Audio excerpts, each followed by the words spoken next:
Əliyevanın əziz xatirəsini yad etmək üçün toplaşmışdır.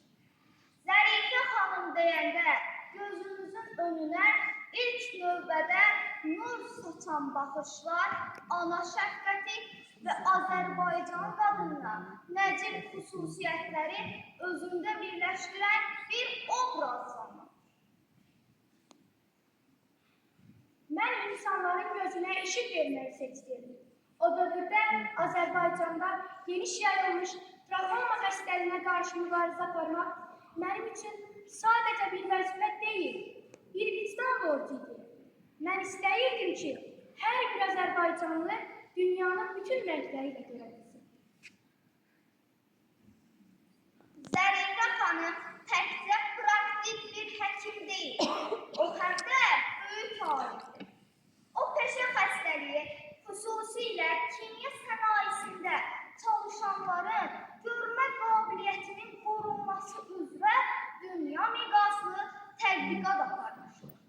Zərifə xanım həm də Ulu Öndər Heydər Əliyevin ən yaxın silahdaşı və sadiq dostu idi.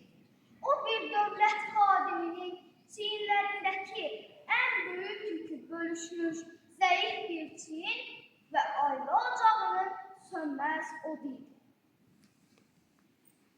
Doktor, mən yenidən nəvələrimi görə biləcəm. Onların boyunu görmək üçün darıxmışam. Narahat olmayın, ana. İndi sarğınızı açacağım və dünya yenidən sizin için işıqlanacaq.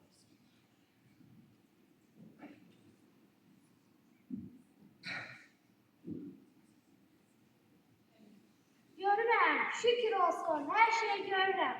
Sizin əlləriniz dərdimə dərman oldu, qızım. Bugün də Zərifə xanımın ideyaları yaşayır. Onun qoyub getdiyi bu elmi iz gənc optimologlar üçün mayaq rolunu oynayır. Zərifə xanım həm də bizim yaddaşımızda Cənab Prezident İlham Əliyev